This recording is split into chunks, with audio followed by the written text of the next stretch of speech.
The secret was the thing that made us come alive, like characters in a fairy tale you can't stop reading. I looked again. My dad walking right next to that car, the year I was born. In 1947, you left Gold, Arkansas, escaping harsh racism. You were done with the whites only and colored signs hanging from the storefront windows. Como madre me sentía desesperada. Mi único pensamiento era cómo salvar a mi hija antes de que fuera demasiado tarde. I remember the day I came to say goodbye. I was giving up my apartment and going to the homeless shelter.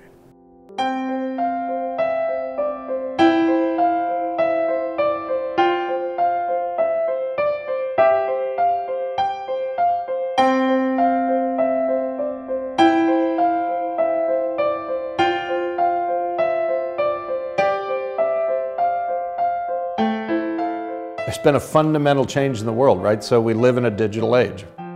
People don't look for information the same way that they used to. There's a lot of folks who don't have the bandwidth, the temperament, the money, whatever it happens to be, to take their terrific stories and make them more accessible. So to be able to help those stories be seen by more people, hopefully helps more people want to tell their stories.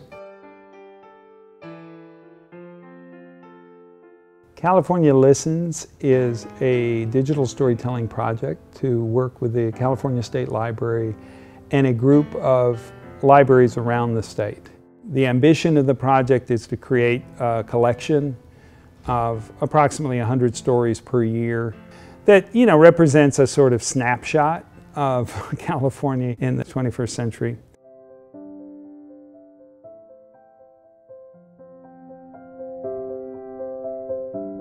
I am a speech therapist, but I took a leave last year and I am taking classes to learn how to write because my goal is to write memoirs about my family's experience or my family life.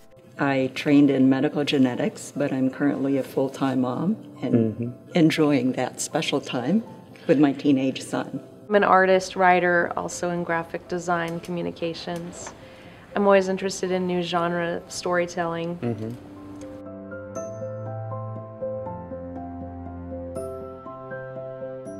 So storytelling and mythology and being around the campfire, that's as old as anything, right? But now, having the capacity of putting it on a video so that you have the story, you have the words, but you have them almost like they're live coming at you. That was like me entering into a new, 21st century kind of experience. When we found the beach, we looked way out in the water to the boat that was there to take us away. The only way to cross was a couple of bamboo rafts that could hold 2 or 3 people each. There were 30 or more of us, so one by one we crossed to the boat. In every workshop, people go through a transformation. But that as they hear our perspective on the way story works through our 7 Steps lecture, and particularly as they sit in the story circle and get feedback from a first audience about their story idea, it begins to crack and shape and sometimes get discarded entirely, and a new story emerges.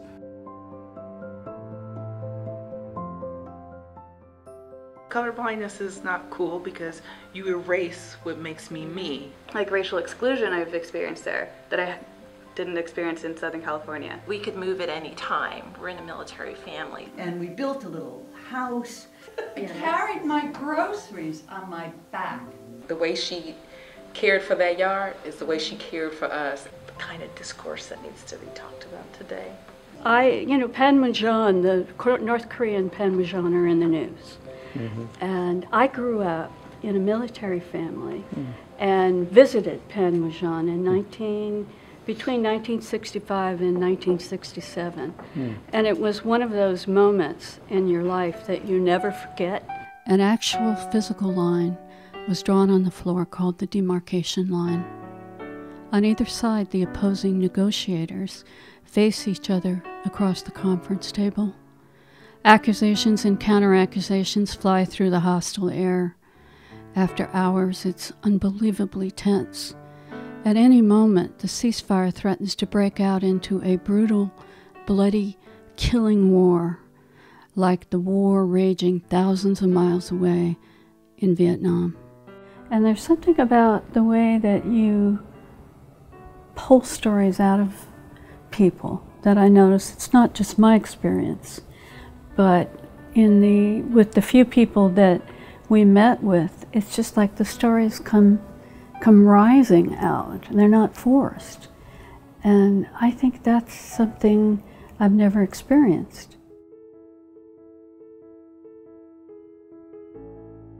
And so I guess I'm trying to figure out one particular story of just different land, but I would like it to be more inspirational than it is like wagging fingers at people and stuff like that. They allowed you to be free and to be who you are, but also too they gave you some of the traditional structure to help strengthen your foundation.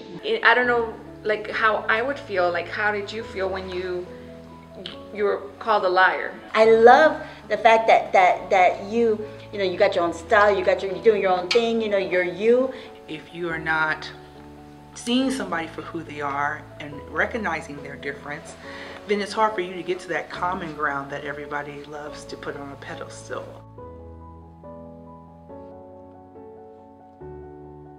With all the different tabs on it, you're like, no, go away.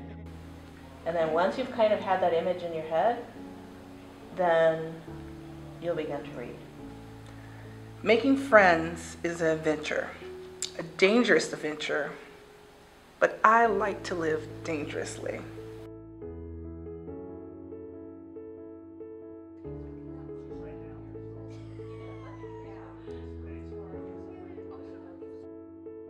We're in LA.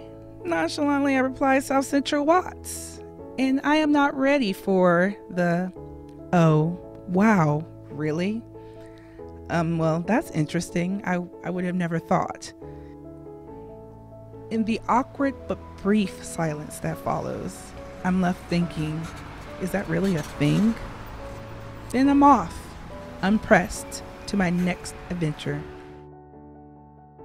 Quick move from finding the stories and developing them a little bit to immediately creating a digital something out of it, right? Like a digital artifact that could be shared. You know what I found unique was being asked the question of if your story or your life were some sort of movie, what would be the one scene that you could not imagine it without? And then when I imagine that one scene, that's actually the story that I need to tell. And the moment of change for me was when she went through the airport gates, and all of a sudden I had this feeling in my heart like, oh my God, she's out in the world. Honoring this notion that any of us can interject in a life with unconditional love and change it. And then in your case, you found out that, yes, that's true. What happened after that was believing in Lily's dreams. Suddenly, it was a life change, and I started to give it to myself. So beautiful. Lily rode up the escalator and went through the gate to the airport terminals. She turned and waved goodbye to me, flashing her signature Lily smile, and vanished. And suddenly I was standing there alone. I could still feel her hug. Lily and I had met when she was 8 years old. We were neighbors in a co-housing community in Chico. What happens then is that people are forced to take their big idea and put it into the small package of a digital story. And it turns out that editing process is also filled with kind of new learning, with transformation. Just without thinking about it, being very willing to share some of the things that I've been very deeply emotional about, some of the things that I would not normally share with strangers, and yet I felt very comfortable. And so it's a story of an immigrant and the people that you meet, specifically an immigrant landing in California, and the people that a teenager met who helped shape her life. So you pick any one of those, tell me about your teacher, tell me about the baseball team, tell me about UCLA. I'm hearing the heart of the story, and it's in all of them. And now, in the next phase of my life, I want to help encourage the younger generation, despite the challenges. There is hope, and you can make a difference. Thank you. Well, it's about racism, really. I mean, it's about the problem of being stigmatized. But see, look at this story. Well, if you could tell that, you're going to let go of some of that energy through the process of telling. I agree. Now we go back to this guy. Well, so I like squished that, but now I wanted to put the new picture so that it's not just the same one all over, right? Yeah. Your beautiful Mother's Day card is something I will always treasure. I too will miss you when you are in college. It is now your turn to fly, my little chickadee. Love always, Mom.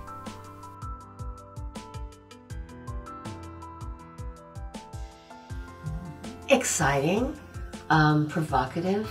I love listening to other people's stories and then listening to what other people say about other people's stories, the input.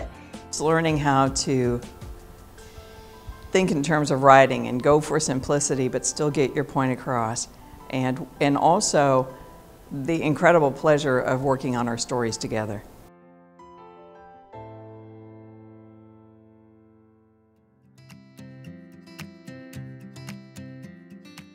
But there finally came a time I couldn't carry it all. I fell in love with someone who threw me for a loop. I found help in the city where my life began. I went to the multi-service center for homeless people, and one step after another I found myself getting back on my feet with a new daughter and with hope. I felt like, oh, there's no getting back from my mistake. I made a mistake, and it's like, what do I do now, And we went from that to all of a sudden, it's like not only am I back on track again, but I'm better off now than I was before I started. You go from, the struggles of motherhood, and then also to the great accomplishments, like you said, that you fell down, but you got up. And you got up and you were stronger than before. Just the way you look when you're saying it, like, the public libraries, and you mentioned public library like a million times, and it was great. But it's a good thing. And when you were talking about that one particular activity where you take extra oranges and water, that I saw you doing that. In my mind, I could see that happening with these children. I thought, wow, what a great model. Then all of a sudden we're like, oh hey, we can paint. Oh hey, we can draw. Hey, we can sculpt. All right, it's like so we get involved in a lot of the makers, programs that are here in the library and stuff, and it's really helping us, and discovering, what our interests are and who we are, and it's helped even me at my age still helping me mold me into, who I'm supposed to be.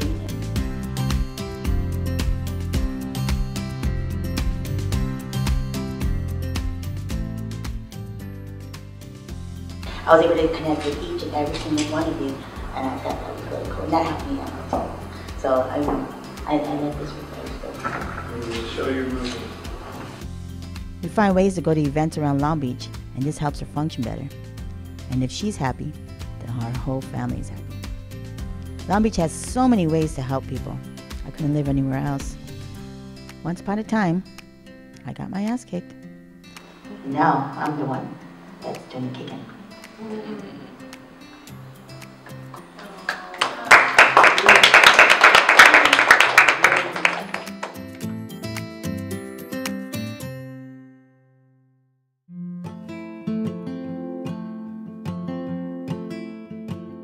Our first digital storytelling workshop, we brought together this really diverse group of people, all ages, coming from all backgrounds, really didn't seem to have anything in common. And then as their stories began to, come out, they were beautiful, and then they connected. I taste the sea breeze and watch how the rocks maintain themselves, even when the waves break so forcefully on them, because they know that they're supposed to be there. Every human stands to benefit from the gifts and lessons of nature. Yet there are so few people on these trails and in these places who look like me. Trees and water and desert and mountains provide me with power. But just as it becomes more and more necessary for me to call nature my home, I am more and more bearing the burden of being a token. I woefully yet willfully bear this burden, because if there's one thing that nature's taught me over and over again, it's that diversity equals survival. I think there's a longer term shift in attitude and change in perception that occurs by sharing the most diverse group of stories that we can in as many different formats as possible, because everyone is unique.